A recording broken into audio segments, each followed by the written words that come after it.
Assalamualaikum warahmatullahi wabarakatuh. Perkenalkan, nama saya Ervina Putriwinda Ari Hasana. Saya berasal dari Institut Agama Islam Negeri Syekh Abdurrahman Siddiq, Bangka Belitung. Lebih tepatnya saya berada di dalam prodi Bimbingan dan Konseling Pendidikan Islam. Nah, kemudian dari sini saya mengundang saudari kita. Saya akan melakukan sebuah wawancara dengan saudari kita membahas tentang kesadaran siswa terhadap teknik atau cara guru mengajar di sekolah. Nah, sebelum masuk dari paparan materi dari kita, di sini kita akan melakukan sebuah pengenalan lebih lanjut gitu. Nah, boleh dijelaskan siapa namanya, berasal dari sekolah mana, dan menginjak kelas berapa? Ya, perkenalkan, nama saya Fatima, saya dari SMA Negeri 1 Blinyu. Sekarang saya berada di kelas 12 IPS 3. Baik, terima kasih kepada saudari Fatimah yang telah memperkenalkan diri ya. Nah, kemudian di sini kita ketahui tentang peran guru itu sangat penting dalam proses pendidikan. Guru juga sebagai fasilitator kita untuk melakukan proses belajar mengajar gitu. Nah, kemudian guru juga akan menjadi suri teladan yang baik, atau mungkin dalam proses konseling itu kita ketahui dengan role model atau peran yang baik untuk siswa-siswinya. Dan kemudian dalam proses belajar itu kita akan mengetahui dari asalnya kita tidak tahu menjadi tahu, dari asalnya kita tidak paham menjadi lebih paham gitu. Nah, belajar juga tidak terpaku kepada buku juga. Nah, kemudian kita juga bisa belajar dari pengalaman kita. Nah, pastinya di setiap proses pendidikan, guru juga merancang suatu metode pembelajaran atau rancangan pembelajaran agenda yang akan disampaikan kepada siswanya dalam melakukan proses pembelajaran. Kemudian di setiap pembelajaran itu guru menerapkan metode yang berbeda-beda, ya. Nah, kemudian di dalam guru itu ada nggak sih yang melakukan metode tanya jawab? Tentunya ada ya. Kami sering melakukan metode tanya jawab tersebut, yang mana metode tanya jawab tersebut itu sangat efektif sekali untuk kami saat ini, karena itu dapat membantu kami untuk lebih memahami sejauh mana kami itu mengetahui pembelajaran yang kami dapatkan. Nah, berarti dengan adanya sebuah sesi tanya jawab juga itu akan merangsang respon dari seorang siswa. Jadi seorang siswa juga akan mengetahui sejauh mana dia akan memahami materi yang telah dipaparkan oleh guru. Dia akan memahami tentang potensi dirinya sendiri ya. Kemudian menurut kamu ini bagaimana cara untuk mengembangkan pengetahuan dengan materi yang telah diajarkan guru di sekolah? Itu saya lakukan dengan mengulang kembali pembelajaran. Jadi di pembelajaran yang saya dapatkan di sekolah itu saya ulang kembali di rumah, kemudian saya membuat agenda pencapaian. Nah, itu semua agar saya dapat mengembangkan pengetahuan itu menjadi lebih luas lagi. Nah, dengan adanya sebuah agenda pencapaian itu juga dapat membuat kita termotivasi dengan pencapaian kita. Kemudian dengan adanya kita belajar kembali atau mengulang kembali di rumah itu akan menambah pengetahuan kita. Dan kemudian di situ kalaupun ada ulangan dadakan ya kan, kita sudah ada bekal ilmu dari proses belajar kita di rumah dan mengulangi materi yang telah guru paparkan. Kemudian selain belajar di rumah, di mana nih kamu dapat menemukan suatu ide atau inspirasi saat belajar? Seiring perkembangan teknologi saat ini ya, saya sendiri sih menggunakan internet seperti Google ataupun YouTube. Oh, dengan adanya Google dan YouTube itu akan membuat ide-ide yang baru dan pengetahuan kamu menjadi lebih luas gitu. Di antara Google sama YouTube, kamu lebih suka yang mana nih? Lebih ke YouTube sih ya, karena YouTube itu selain ada penjelasan materi, juga ada gambaran. Berarti dengan ada gambar-gambar itu akan menarik sebuah perhatian kamu untuk belajar lebih dalam dan pengetahuan kamu, wawasan kamu menjadi lebih luas lagi kan? Iya. Kemudian di sekolah itu guru kan mempunyai media pembelajaran. Nah, biasa yang diterapkan oleh guru kamu nih di sekolah itu melakukan media pembelajaran yang seperti apa? guru saya itu terkadang menggunakan media seperti Infopus karena di situ kami sering melakukan presentasi ya.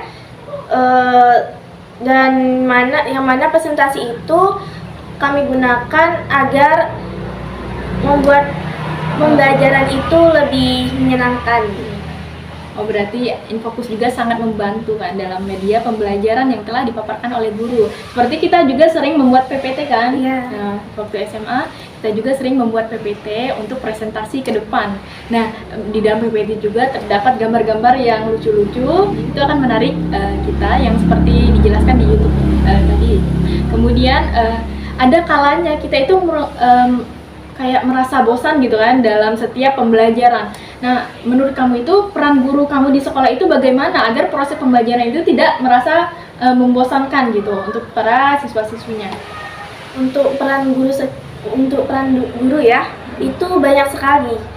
Misalnya, kami terkadang sering melakukan berbagai eksperimen. Wah, eksperimen. Kemudian ada kuis berhadiah, yang mana itu adalah salah satu bentuk metode guru yang membuat para siswanya itu agar tidak bosan dalam belajar. Nah, berarti dengan adanya kuis berhadiah juga kan, kayak Iya. ice breaking juga kan. Nah, itu akan membantu para siswa-siswi agar tidak bosan dalam suatu pembelajaran. Nah, dapat kita tarik kesimpulan ini benar-benar ya peran guru itu penting dalam dunia pendidikan untuk mencerdaskan suatu bangsa. Kemudian dengan adanya guru yang baik gitu, kemudian itu akan memicu dengan hasil belajar siswa yang baik. Kemudian dari metode guru sesi tanya jawab, kemudian ada kuis berhadiah, itu dapat kita tarik kesimpulan itu merupakan salah satu teori belajar dari behaviorisme dipelopori oleh B.F. Skinner, yang mana itu akan membahas tentang stimulus dan respon, stimulus dari guru dan respon yang baik dari para peserta didik gitu.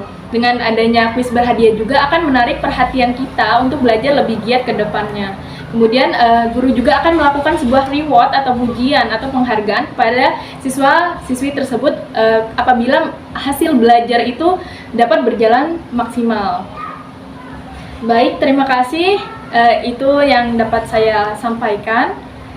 Kemudian dari Fatimah ada yang ingin dijelaskan lebih dalam lagi? Sudah cukup. Kemudian saya juga berterima kasih kepada Kakak Ervina. Terima kasih kembali Telah menyempatkan untuk mewawancarakan saya. Ya, dari situ kita juga dapat menarik kesimpulan bahwa kita benar-benar peran guru itu benar-benar penting bagi kehidupan dalam dunia pendidikan, kan? Ya. Baik, itu yang dapat kami berdua sampaikan. Ini merupakan wawancara pertama yang saya lakukan. Kemudian ada satu orang lagi yang akan saya wawancarai. Dia berasal dari SMA yang sama, SMA Negeri 1 Belinyu, yang mana SMA Negeri 1 Belinyu merupakan SMA yang favorit ya di Belinyu sendiri kan. Nah, dari situ kita akan memanggil wawancara kita yang kedua, yaitu bernama Rehan Abdul Aziz Asnam. Baik, terima kasih teman-teman. Sekarang saya sudah bersama dengan saudara Rehan. Di sini saya akan mewawancari saudara Rehan dengan tema yang sama dengan sebelumnya, yaitu kesadaran siswa terhadap teknik atau cara guru mengajar di sekolah. Nah, di sini boleh saudara Rehan memperkenalkan namanya dari nama ataupun sekolah dan kelas. Halo, perkenalkan nama saya Rehan Abdul Aziz Asnawi. Saya berasal dari Sekolah SMA Negeri 1 Belinyu dan saya sekarang kelas 11, jurusan saya yaitu IPS. Nah, baik, itu perkenalan dari saudara Rehan. Kemudian kita akan melakukan wawancara nih kepada saudara Rehan. Boleh ya? Ya. Nah, kan di dalam setiap pembelajaran atau proses belajar gini, seorang guru itu mempunyai metode tertentu kan. Nah, kemudian metode apa yang sering digunakan oleh guru dalam mengajar di kelas? Guru sering menerapkan metode rangkuman di mana saya sebagai siswa akan merangkum materi pembelajaran sebelum guru itu menjelaskan. Kalau metode tanya jawab, kamu lebih menyukai metode tanya jawab atau rangkuman nih? Saya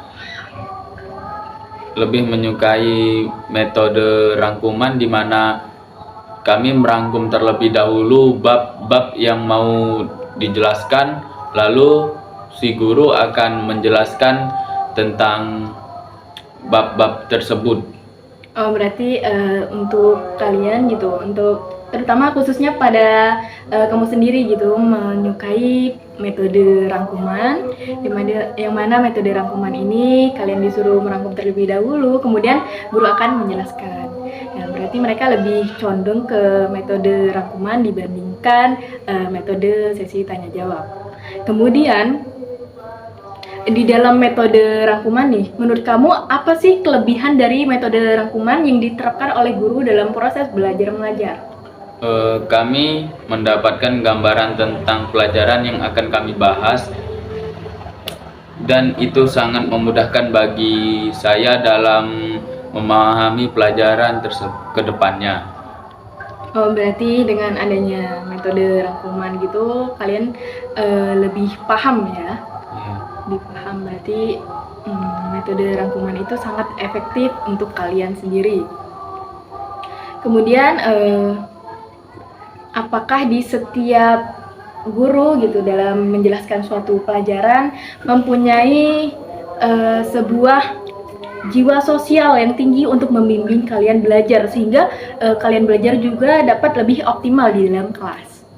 Oh iya, punya. Dengan adanya jiwa sosial, maka dari guru itu memudahkan kami berinteraksi dengan guru, mulai dari menanyakan apa yang tidak kami mengerti. Berarti dengan adanya jiwa sosial yang tinggi dari guru, kalian juga tidak sungkan untuk bertanya kepada guru tersebut ya. Jadi interaksi kalian tuh lebih dalam, lebih kayak mengenal satu sama lain oleh gurunya. Nah, kemudian apakah di setiap pelajaran nih kalian itu mendapatkan motivasi dari guru atau sebaliknya?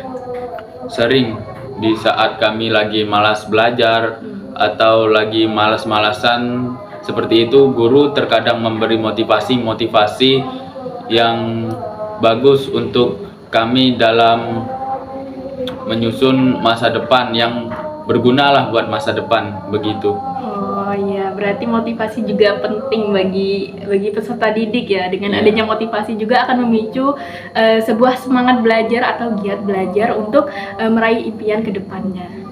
Kemudian bagaimana cara kamu sendiri nih dalam menangani kesulitan belajar? Kan setiap siswa juga mempunyai kesulitan belajar dalam suatu pendidikan. Nah, menurut kamu bagaimana cara kamu atau solusi kamu untuk agar menangani kesulitan belajar itu lebih mudah ke depannya sehingga proses belajar kamu dapat berjalan lebih optimal?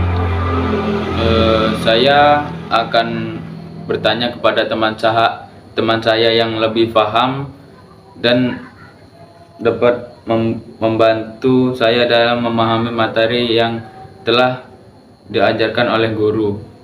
Oh, dengan bertanya kepada teman sendiri ya? Iya. Teman yang lebih paham dari kamu berarti? Iya. Nah, sehingga kamu juga tidak ada kesulitan belajar dari situ. Nah, selain dari bertanya kepada teman, apakah kamu di rumah itu mengulang pelajaran kembali atau mendapatkan wawasan dari internet? Terkadang saya mengulangi pembelajaran tersebut di saat saya tidak paham. Disitulah saya menanyakannya kepada internet atau lebih seringnya disebut dengan YouTube, begitu. Oh ya, baik. Berarti dengan di era modern ini kamu menggunakan sebuah teknologi ya? Iya. Nah, itu teman-teman paparan dari tanggapan saudara Rehan tentang adanya metode rangkuman yang memudahkan siswa untuk lebih ada gambaran ke depannya dalam suatu materi yang akan dipaparkan oleh guru. Kemudian guru juga memberikan motivasi yang penting bagi peserta didik. Nah, motivasi ini akan memotivasi atau menanamkan mindset diri kepada peserta didik bahwa bahwa diri peserta didik itu mampu dan bisa, dia mengetahui potensi yang dimilikinya sendiri. Nah, kemudian mereka juga dapat melihat atau memahami pembelajaran dari teman sebayanya, faktor lingkungan yang sehat seperti teori behaviorisme, termasuk dengan lingkungan juga di situ, lingkungan yang sehat. Kemudian di sini mereka juga akan menggunakan sebuah teknologi modern seperti internet ataupun YouTube. Nah, sekian wawancara dari saya. Saya berterima kasih kepada Saudara Rehan yang ingin turut serta untuk melakukan wawancara ini. Kepada Rehan saya berterima kasih. Iya, sama-sama. Kepada teman-teman, cukup sekian yang dapat saya jelaskan di sini. Semoga ilmu ini dapat bermanfaat dan berguna untuk kalian ke depannya. Baik, terima kasih. Wassalamualaikum warahmatullahi wabarakatuh.